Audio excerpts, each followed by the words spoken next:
Hai, Assalamualaikum warahmatullahi wabarakatuh. Hari ini Siti akan kongsikan sepanjang Ramadan ni. InsyaAllah Siti akan cuba kongsikan satu hari satu tip tentang bagaimana Rasulullah, kita nak sihat cara Rasulullah SAW.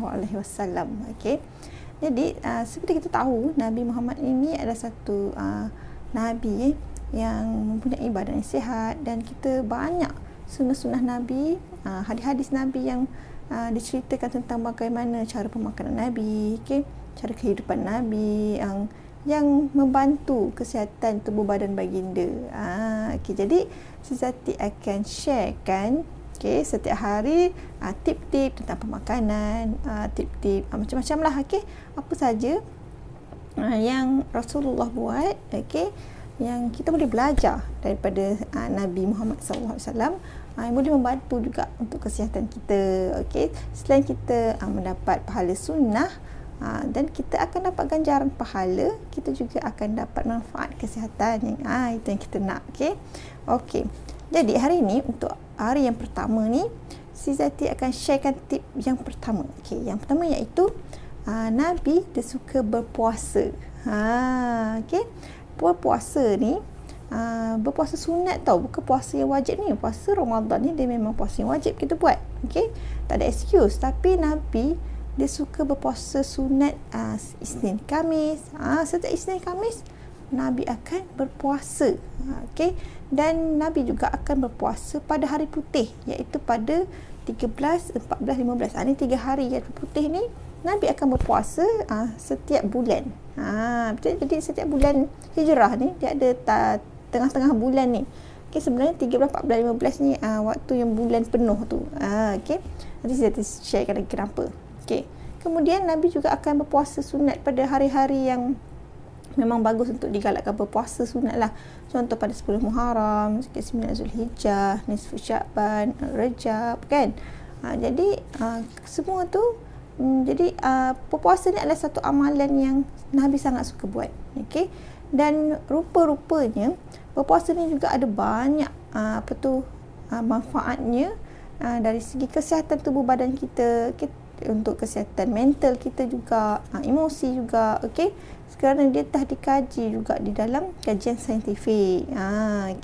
Jadi apa yang Nabi buat tu sebenarnya semua ada hikmahnya, ada sebab, ada manfaatnya.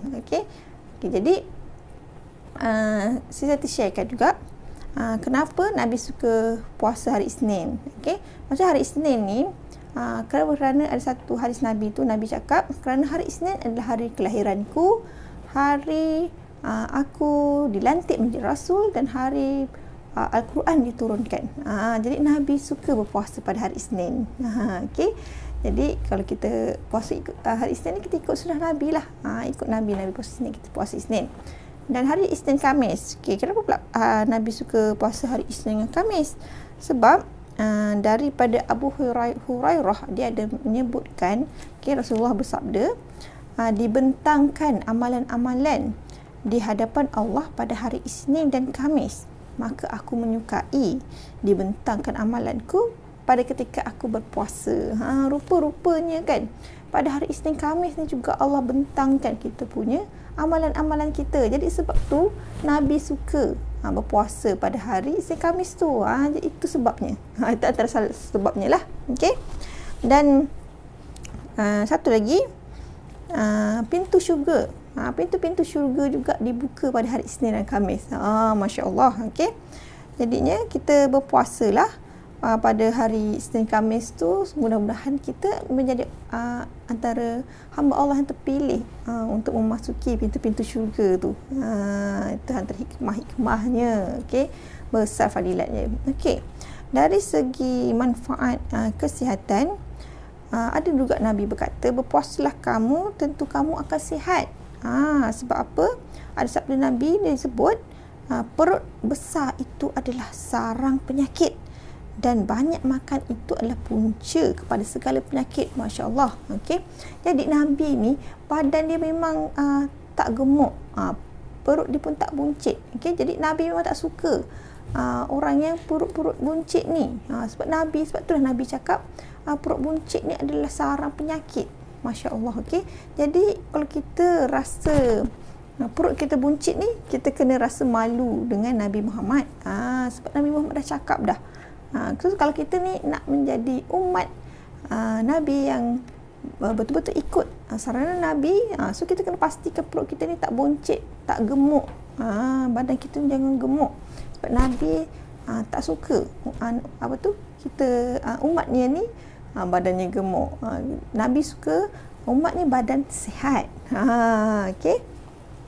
Jadi orang yang badannya gemuk ni dia banyak boleh menjadi sarang penyakit. Okey.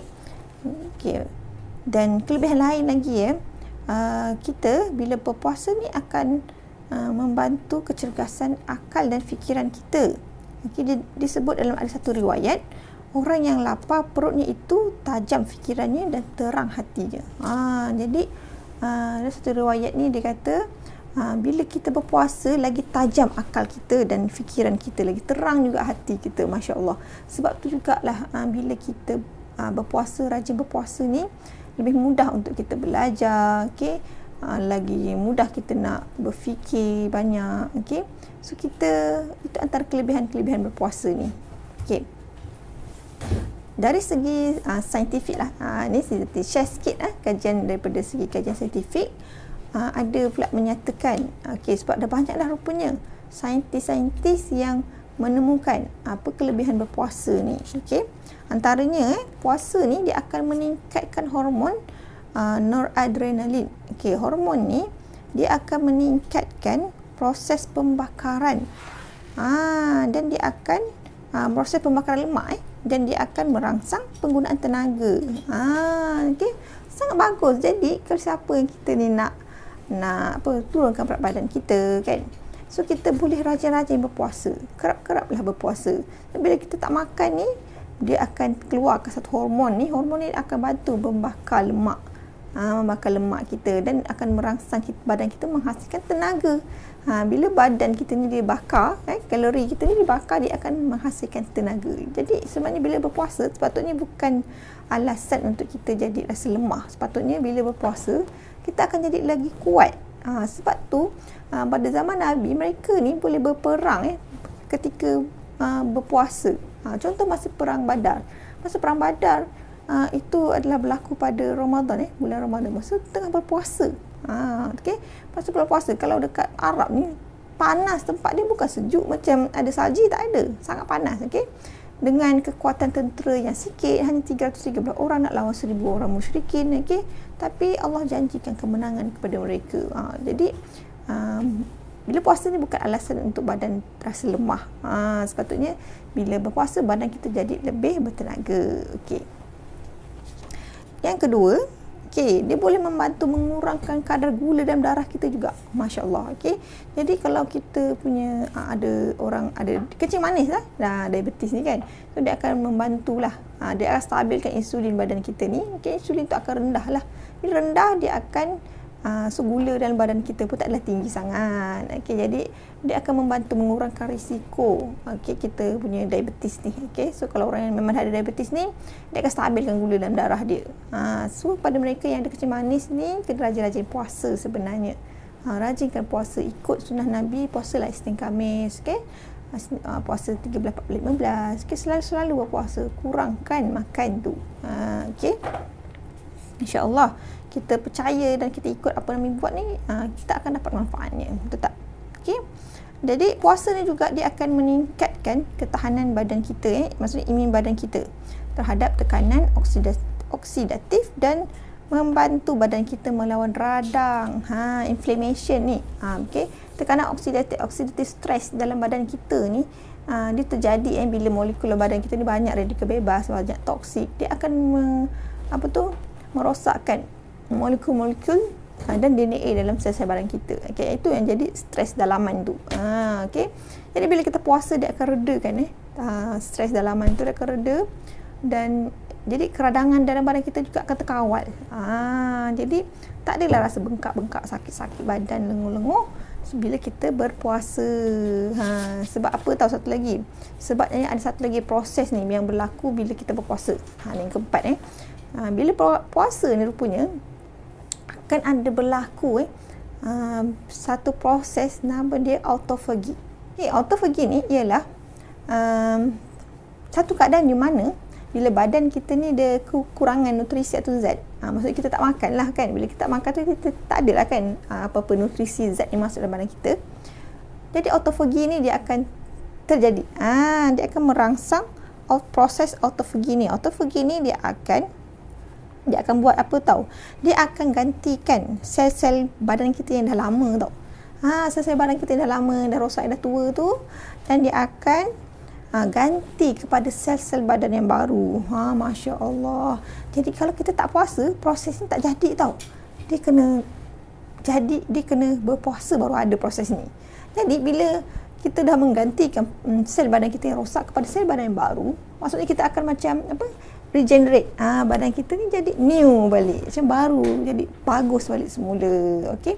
Dia punya analoginya macam kereta kita lah. Okay, kereta kita ni kan, ada tak orang yang dia guna je kereta dia 10 tahun tak pernah repair ke, tak pernah servis ke? Ada tak? Tak ada kan.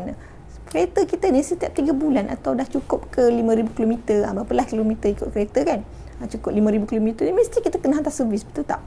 Kenapa kita kena hantar servis? Sebab kita nak kereta kita ni enjin dia elok, prestasi dia tak ada rosak kan. Kalau enjin kereta dah rosak, macam mana nak jalan kereta tu, betul tak? Nanti dia dah tak power kan, under power pula. Okey, jadi sama juga macam kita berpuasa. Puasa ni adalah satu proses untuk kita servis badan kita. Servis badan kita nak gantikan spare part yang dah rosak-rosak tu kan, badan kita yang pun dia dah rosak tu, dan gantikan dengan yang baru. Masya Allah. Jadi banyak sangat hikmahnya bila kita berpuasa. Okey, jadi sama-samalah kita ikut saranan Nabi, dan kebetulan kita juga sedang berpuasa sekarang ni, jadi kita ambil peluang ni elok-elok, sungguh-sungguh. Okey, kita insya-Allah kita amalkan betul-betul, dan lepas berpuasa nanti lepas habis Ramadan kita sambung lagi puasa. Apa puasa 6 pula kan. Syawal tu ada puasa 6 pula. Okey, jadi sebab apa tahu ada puasa 6 tu? Puasa 6 tu supaya sebab kita nanti kan kita dah makan macam-macam bila kita dah tak puasa kan. Lepas tu kita dah makan macam-macam rendang, ayam pun semua. So kena bagi rehat balik semula 6 hari masa bulan Syawal tu. Tu bagus lah, betapa banyak hikmahnya Allah ni nak jaga badan manusia ni. Kita je sama ada sedar atau tak sedar. Okey. Jadi saya ucapkan selamat berpuasa pada semua. Assalamualaikum warahmatullahi wabarakatuh.